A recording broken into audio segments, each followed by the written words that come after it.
On the front lines in the fight to eradicate polio.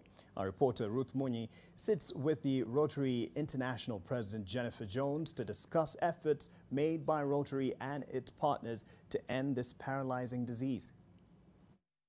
In the history of Rotary, we now have the first female president of the Rotary International. We get to speak to President Jennifer Jones, who is here in Nairobi, Kenya. Welcome to Kenya. I hope you've had a fabulous stay. Let's talk about your tour here in Kenya and District 9212. It has been delightful, and first of all, meeting with amazing Rotarians upon our arrival and having an opportunity to talk about the things that we're going to experience going to the UN Environment Program. Tell me your story. How did you join Rotary? What was your motivation to join Rotary?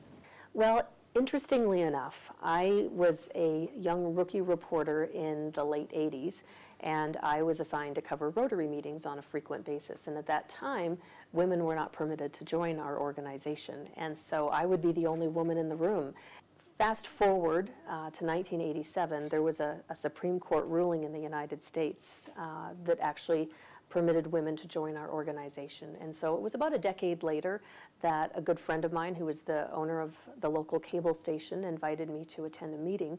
And I walked through the doors to the club that I now belong to, and I just felt like I'd found a home. Now let's shift gears and focus on a success story that Rotary is proud about, and that is polio. We're quite close to eradicating polio in Africa and globally. So why is Rotary committed in ending polio? Right now, the time that we're talking, it is marking the second year of Africa being wild polio virus free, with the exception now that we know we've had a case that has reemerged in Malawi and Mozambique. That, where we're sitting right now, gives us concern because we know that this is close. And we are so laser focused on crossing the finish line with our polio eradication efforts. This gives us a little bit of fear. But we know the two endemic countries that remain, Pakistan and Afghanistan, we are making Herculean strides. I've just spent 2 weeks, 9 days actually, in Pakistan, meeting with the generals in the army who just deployed 65,000 troops for a national immunization day, meeting with the health minister, meeting with the National Emergency Operations Center, seeing exactly what it is that we're doing to eliminate this. 16 cases in that country, 20 year to date in the world, 16 in that country within a 16-kilometer radius of each other, all children under the ages of 2. We've been able to isolate exactly where it is. The surveillance and the samples that are coming back, we're seeing areas where, yes, some samples are coming back positive, some in areas where we've had great difficulty are coming back negative. So we're seeing right now what mirrors the end of polio, how it happened in India. And that was more than a decade ago. So we're seeing that in Pakistan, in Afghanistan. But the cases that we've seen that have cropped up right now in Africa, also recently in New York and in London, those cases in New York and London were vaccine-derived. That means that someone received a vaccine, a live vaccine, that once they excreted that, it went into a sanitation system, and someone who was unvaccinated came into contact with that virus. So it's not the wild polio virus per se.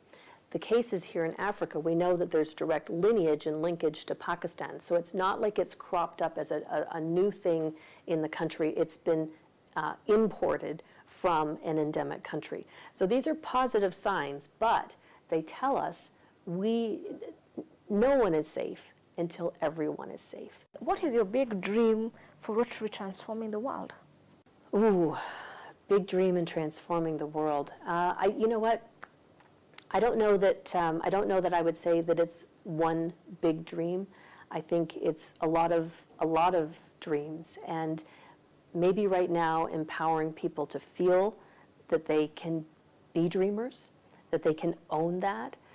For me, I think that that's probably the most important thing that I'm hoping to convey right now, is that we all do have this opportunity to make change, and it's sometimes going to be small, and sometimes it's going to be grand, and everything in between is perfectly acceptable.